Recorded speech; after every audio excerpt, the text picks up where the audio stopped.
Jake Deffinbaugh, and welcome to Jake's Happy Nostalgia Show, a podcast where me and my friends talk about nostalgic moments and pop culture from our childhood. We interview people such as actors, producers, composers, puppeteers, and more.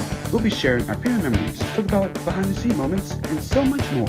I'm your host, Jake Deffinbaugh, and welcome to this Jake's Happy Nostalgia Show episode. Hi everyone, welcome to the 15th episode of Jake's Happy Nostalgia Show. I'm your host, Jake, and our co-hosts I have for today, Wyatt McCullough, Chris Bixby, and Matthew Johnson. How are you three? Good.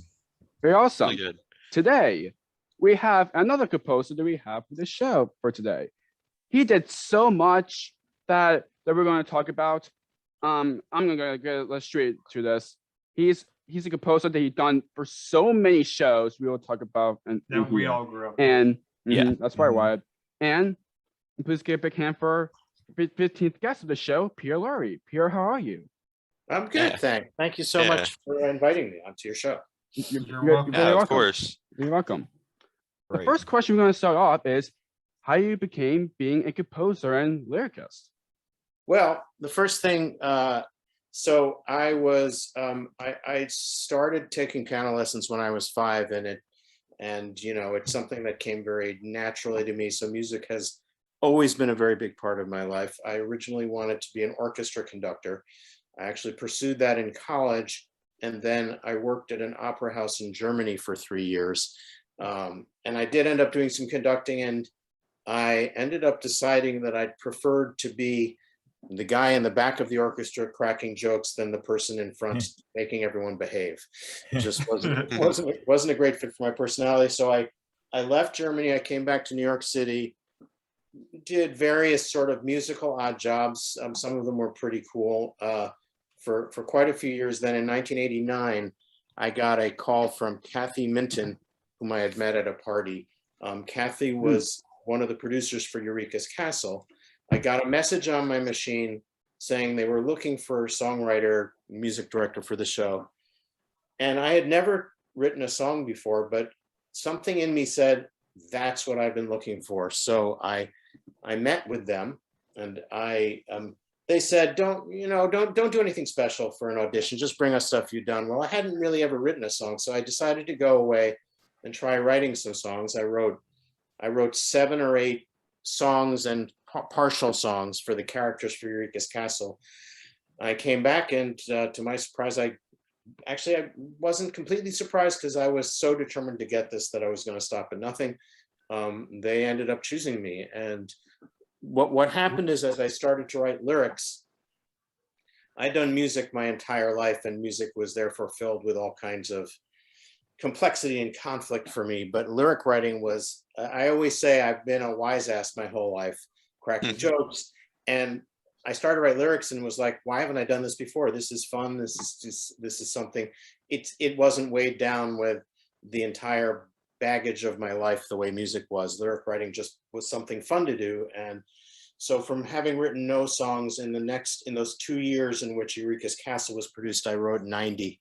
And that was really sort of my boot camp for becoming a songwriter. I learned a tremendous amount in those 2 years. It was a wonderful cast, including, of course, as I'm sure you know, Noel McNeil was Magellan in that show. Terrific guy, very funny, very talented, and he was Magellan in that show. And of course, he went on to become the Bear. Yep. So then what happened from Eureka's Castle? Let me see if I can trace this. So the director of Eureka's Castle was Hugh Martin. Hugh Martin was married to Kristen Martin, still is. Kristen Martin was one of the producers for the Magic School Bus, and that's how we ended up. Yes. I was going to bring that up because I was a huge fan of the Magic School Bus. I know you composed that theme song, so Same.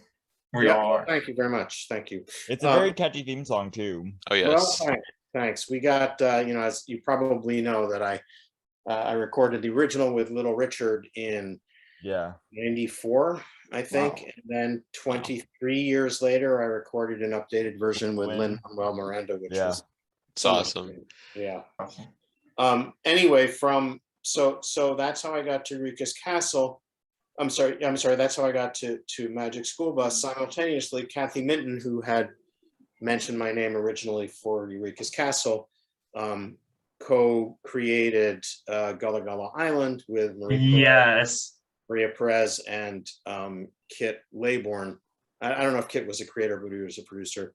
And so that's how I got that. And then Mitchell Kriegman, who created Bear, it was all a Nickelodeon family thing. He knew my work from all my Nick shows. So the sound designer for Magic School Bus, Dow McKeever, said something to me that I have quoted endlessly since that time, which is, beware of your first success because you'll be doing it for the rest of your life. And that's what true. My the bulk of my career, I've done many things. Bulk of my career did end up being in kids TV, and it's been a nice career. So long answer to your question, but there you have it. And you're still going today. That's okay. How does it feel that like you compose so much for Band People House, that the way you've been like for the show, really, that you compose so much from that show anyway? I'm sorry, can you repeat that? I didn't quite get that. Pretty sure. He means like what was your experience like composing like all the songs for Bear, or a bunch of songs for Bear? Well, it was a fascinating experience. I had done so much kids TV that by then I swore off. I said, no more kids TV. Not going to do it. And Mitchell Kriegman is very persuasive. He said, just do the pilot. And then I did the pilot, and I was fascinated by his mind. The first song I ever wrote for Bear was the Water, Water, Water song. Yes. Which is on the pilot. There was an early version I'm now realizing. And I played it for Mitchell, and he said, this is a kid's song. I hate it. He was not interested. His big thing was he wanted these songs to be real, authentic styles and real songs and nothing cutesy. I mean, I recorded Noel doing sort of, as I recall, originally doing a character voice. And Mitchell was like, take all of that out. I'm looking for something much more rootsy and much more authentic. And genuine.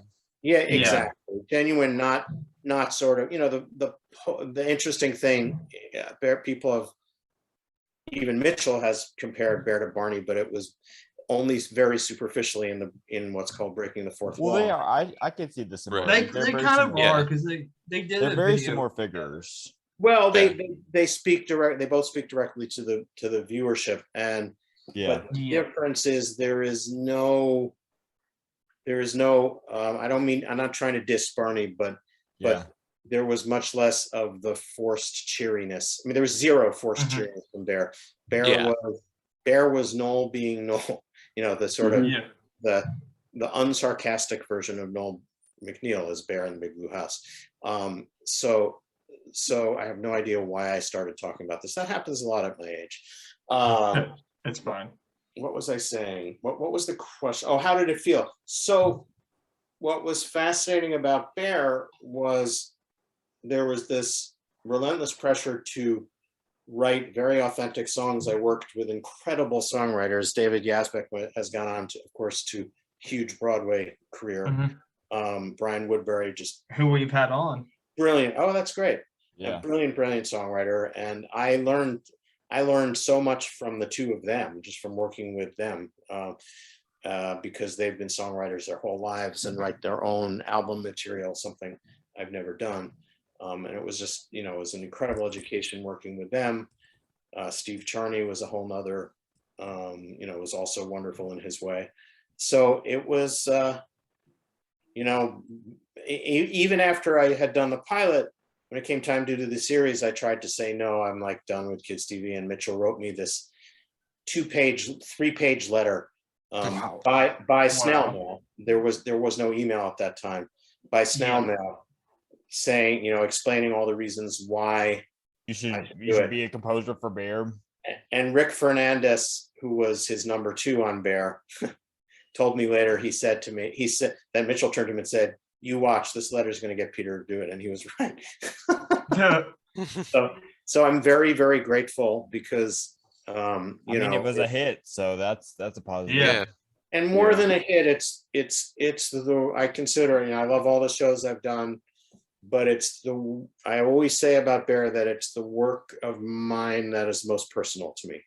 It's because Bear was about emotion. Bear was about emotion in a very direct, about emotion and vulnerability in a very direct, unfake way. And that's other shows have touched on it, but there was no other show I worked on was really dedicated to just kind of the pure expression of feeling and also humor and all that. So yeah. Yeah. Do you have a favorite song that you did? You wrote for Bear? For Bear, the songs. If you want to know my favorite, Besides the theme, because we know you wrote the theme. Well, I actually only co-wrote the theme song. The songs, the big songs I wrote for Bear were the Goodbye song, the Cha-Cha, Clean Up the House. I love those songs. Thanks. Amazing songs. Shadows Lullaby, and my favorite piece of work that I've ever been involved in is the hour-long Christmas special. I think that that is one of my favorites. I love that. To me, that stands up to anything that's ever been done for kids TV. It was just it was really quite wonderful. So I'd say, because of the emotional aspect, I would say Shadows Lullaby and Tutter's song from the Christmas special, What If There Was No Big Blue House. Those are really good ones. Those are two of the songs that feel, songwriters tend to favorite the songs that they feel stretch to them a little bit. And I feel like those were songs where I went to places as a songwriter that I hadn't gone before. Curiously though, very idiosyncratically, I mean, there's so much from Bear that is very close to my heart. I have an odd fondness for your grandma and grandpa. It's just sort of. Oh yeah, that's a good one. I like There's a lot of good songs. I like songs that mix warmth and emotion and playfulness and humor, and I feel like that one has that. Making Sense of the World is another one. But if I had to pick one, my favorite song ever written for Bear, it's not by me, it's by Brian. You Will Find Your Way. That is a good one. I think that's one of my favorite songs of any kind of all time. It is amazing. So if you are a songwriter, you learn that the hardest thing to do is simplicity. It's just the utter simplicity of simple words. And the ironic thing about that is Brian is known for complexity. He writes these insanely complicated, harmonically very intricate and deep songs. But this was just pure, simple wonderfulness. So and one of my great pleasures in Bear was helping to shape, the songs by these amazing songwriters. So it's not like, I don't think I did very much to You Will Find Your Way, but there were plenty of songs, Brian would bring me and I'd say, this is great. How about we try changing this or this or this? And we ended up with something that was very satisfying. So it was not just the writing, it was also the song doctoring. Anyway, that's awesome. So that's my answer to that. Any Bear song is amazing. Yeah. So another question that I'll go over is that what's your experience for being like one of those people that does like sing songs for Magic for Junction, that you did the backing for that theme song? How was that? Well, here's what one thing you should know about me is that with one or two exceptions in my whole career, I always sing my own demo vocals. It's essential to the way I write. I try stuff out. I create all the tracks. I simulate all the tracks at home. In the old days, in the Bear days, you could simulate everything except guitar. The guitar simulation at that time stank. I always thought, wow, if they ever master guitar simulation, I'm never going to see anyone. And lo and behold, guitar simulation has gotten so good that I even simulate that. So really, when it came time to do the vocals for Jungle Junction, I got this guy, Steve O'Reilly, who would help produce the track. I think he did, maybe not. No, I think it was just me on the track. And we needed some extra, it's really much more him than me. Let's put it that way. You won't hear a lot of me I mean, you can hear Junction or some like those parts like that. Well, there's doubling. So, after the first verse, you'll hear two people singing at once, and that's where I come in. Yeah. I don't think you'll hear me solo in that song. I did sing on it, but I can pop. Me, Chris heard of you singing it. Okay. Jungle, yeah. Or Jungle, Junction. Yeah, like those parts like at the end. Are those you? Yeah. I mean, I'm like singing it on was. everything, but yes, I mean, I'm definitely in the mix there. But Steve is much more of a real singer than I am. So Yeah. That's awesome, and that's like one of the catchiest like Playhouse Disney theme songs. Yeah. Yeah, You did a and I good job remember of what you that. done for that theme song. I have a distinct memory of hearing that a bunch because I still do, but I always kept my TV on like Disney channels, and so that would probably be on in the morning. So I remember that theme song a lot. So Yeah. cool. Yeah, you did a good job in that, Pierre. Well, thank you, sir. Thank you very much. You're welcome. You're welcome. Yeah, and also about what you said about where, like, one those things where you said about being about what you did as a hit. Like, really, Magic School Bus theme song really was a hit. And I'm thinking, I feel like it's one of those songs, one of those most theme songs that most known that of what you did throughout, really, except Bear, to be honest. Well, Because- it's more. I would say for sure. I mean, first of all, the answer is yes, absolutely. It is by far Definitely. the most commercially successful song I did. When we were working on it, I thought this is a good show. It was a very good show. I had no idea just how much of a classic it would become, and of course, the theme song along with it, which was really fun. But since you mentioned hit, here's an interesting story you may like about the Stanley theme song. Which Yes, which is an amazing show. Well, thanks.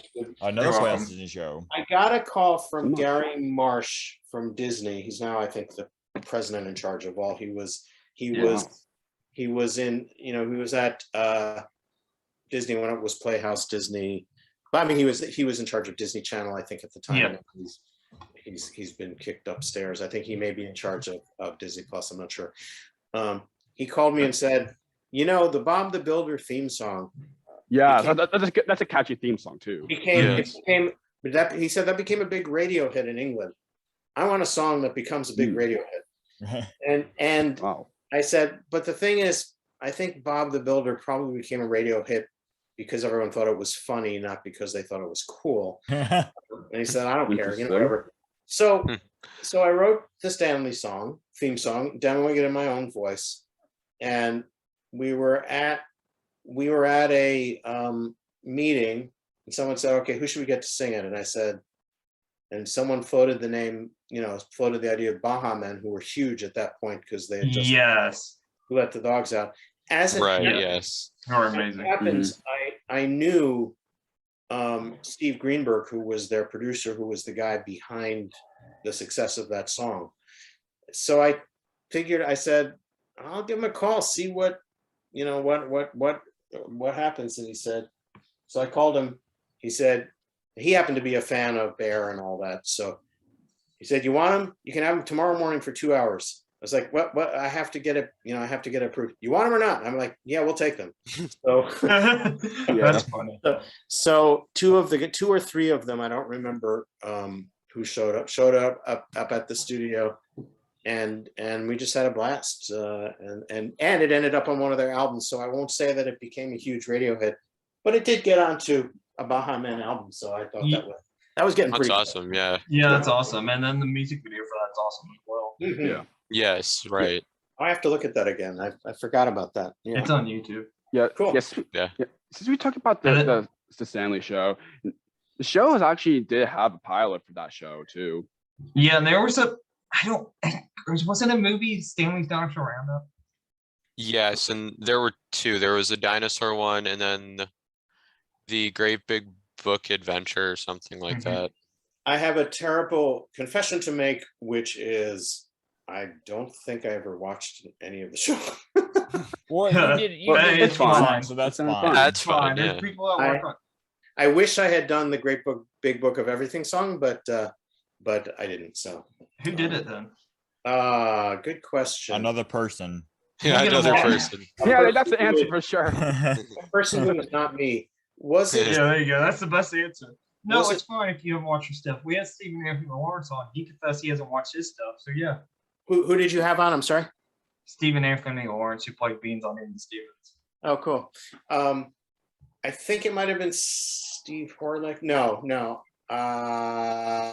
The Silvershires, maybe Michael and Patty Silvershire. I'm not sure. That's fine if you don't remember. Easy to look up though.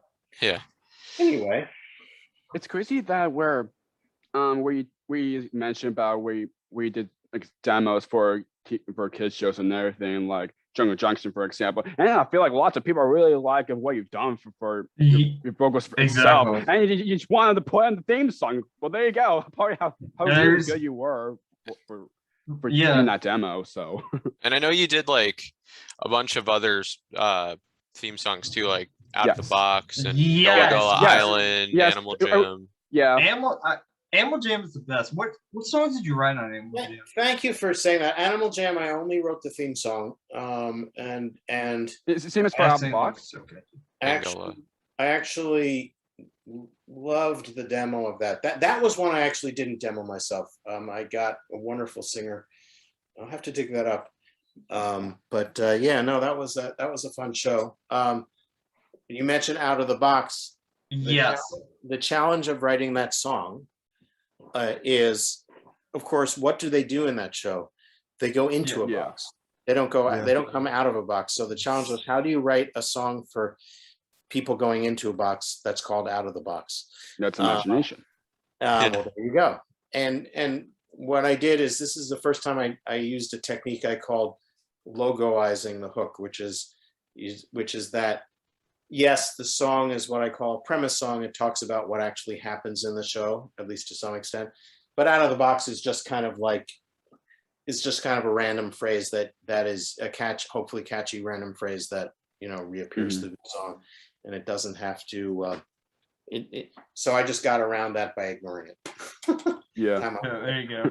Yeah, and Gullah Gullah Island too, which I know you did the theme song for that. That is another really Yeah, catchy theme We song. actually had Shayna on last week, which is awesome. Really? How is Yeah. wow? I haven't seen her since Yep. she was, what, 7 or 8? How's Yeah. Shayna? Yeah, she's doing great. And then in the says- future, She says hello, by the way.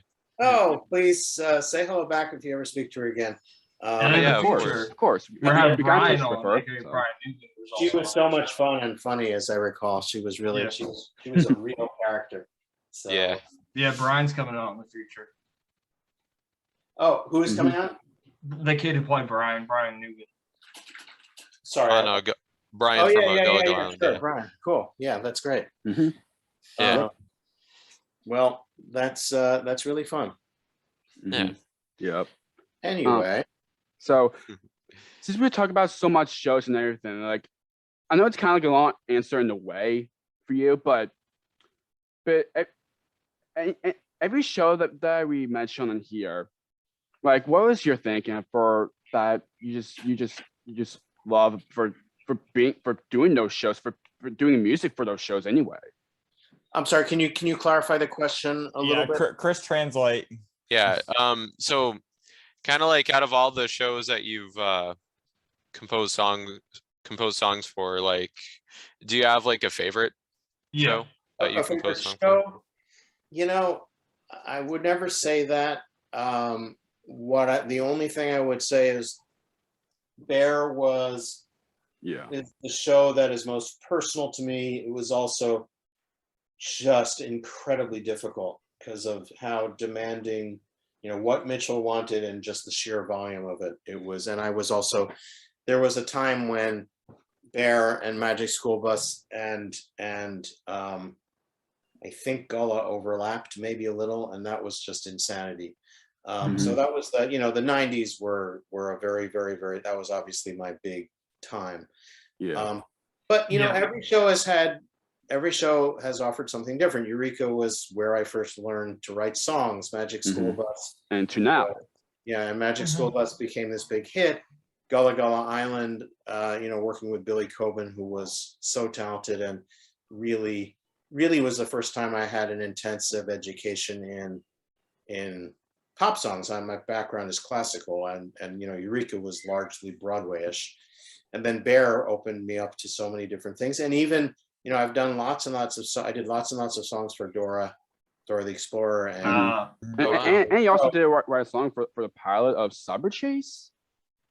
I didn't write songs. I scored the pilot of Cyber Chase. So I did the back. Okay. I That did makes the sense. unscoring. Cyber Chase is a good Chris show fan too. as well as I am. What song did you do for Dora? Oh, I wrote about 50, but Dang. Wow. What about for Gullah Gullah Island? none I of remember the watching Dora the Explorer a lot. none of the theme songs, I'm afraid, which I wish I had for Oh, Fire so you didn't write the theme song? No, but Oh. I guess the best known would be Fairy Tale Land. Yes. Oh I know what you're talking yeah. Interesting. about. Yeah. Wow. But actually, no. What am I saying? I actually was nominated for an Emmy for Noche Buena, so that's one of them. Oh, that's Yeah, awesome. man. Peter. Wow, that's awesome. I have a That's very- That great. one got sung by India Aria in Thanksgiving Day Parade, which was pretty cool. Yeah. Cool. And I have a and very I wrote, vivid I memory wrote of for Dora. I wrote songs for a ton Yeah. of celebrities for Dora, which was tremendous fun. So I got to work with Jason Alexander, Mel Brooks, Jewel, the pop star Jewel. Just all these amazing people. Yeah, and just Alan Cumming, many more that slipping my mind. Really loved working for those people. It was wonderful experience. Yeah. So. Right. So- What about for Gullah? What songs did you write on that? For Gullah, well, the theme Mhm. song, of course. Yeah. Boy, there were so many. Billy and I would go in and just churn them out. I Love a Haircut comes to mind. Yes, I know that song. There was a little telling of the grumpy old troll myth. Yes, that is one of my favorite episodes. I'm a happy Billy Goat. That one. Yes, that was one of my Yeah. favorite. Ooh. That was really fun.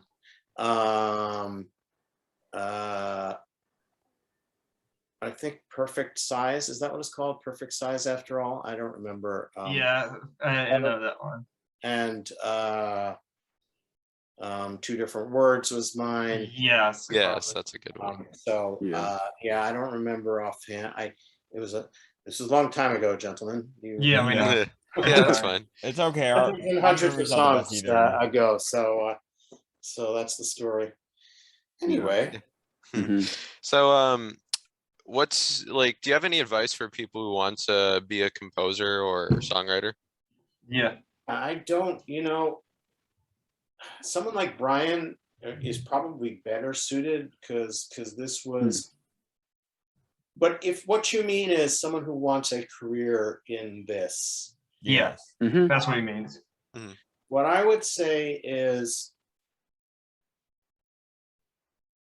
there are many people who say they write songs, but the hardest thing is to find someone to work with who will really get deep inside an assignment. What'll happen is you'll give someone an assignment and they'll write a song that's sort of like the assignment. You kind of see how they got there, but it doesn't really do the assignment, Yeah. So what I would say is, really, this is not a, I feel like I'm not answering this question well. Let me think of how to say this. I guess what I would say is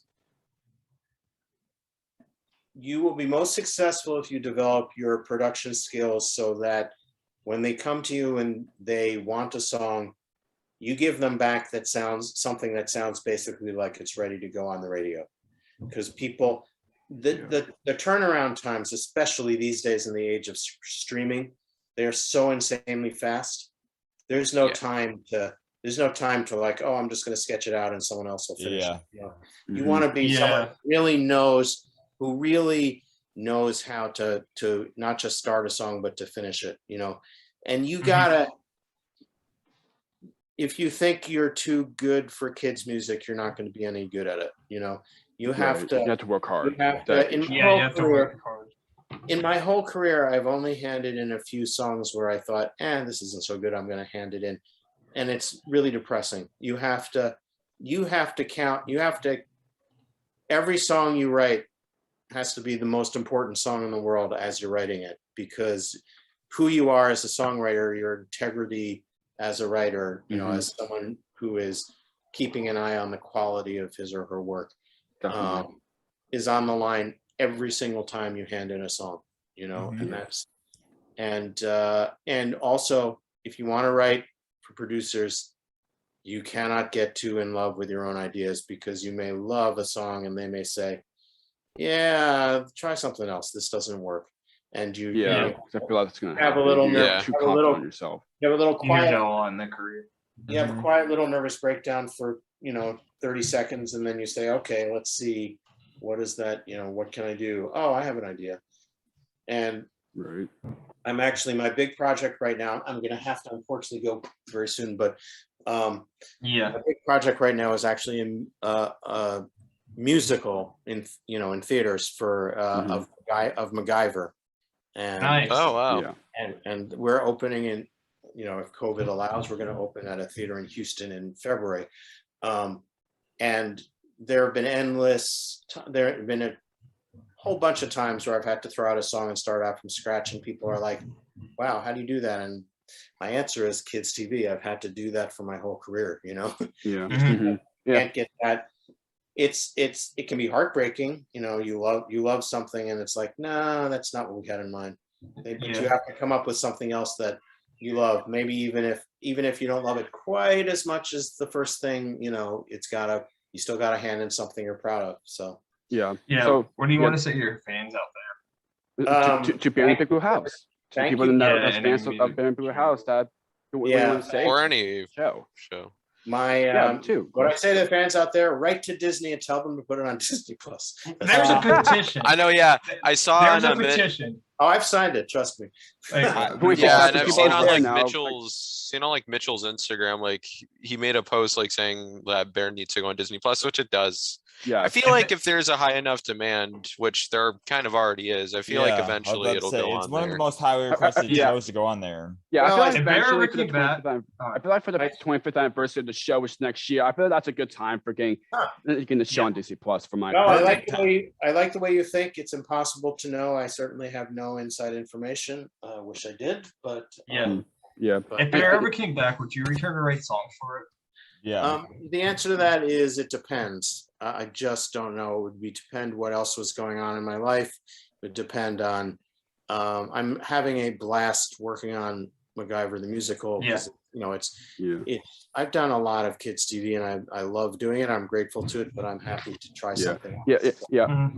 Also, last question. That's what I said 25 years ago, and Mitchell talked me to Bear. So who the hell knows? So since we're just about to wrap up, last question is, if anyone wants to find you on social media, where can people find you? I'm not on. I mean, I have a private Facebook account, but I'm not on social media in that way. I don't really, I'm pretty open about friending people who want to friend me, but I'm not like advertising what's up with me or anything like that. It's just not simple. So, thank you for coming on. It's been a blast. Well, it's been a pleasure to talk to you guys, and thank you for having me. You're welcome. Yes. Thank you, Peter, for coming on our show. All right. Well, and I'm gonna say this, Peter.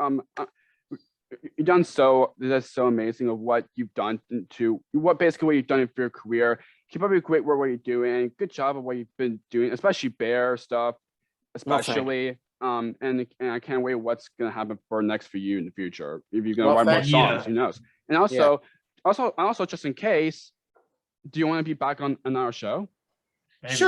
Sure. But I'd be happy to come back. So maybe we'll get you. We'll bring back Brian and we'll get you both Oh, on. that would be fun. That'd be cool. That would be fun. Yeah, definitely. Yeah.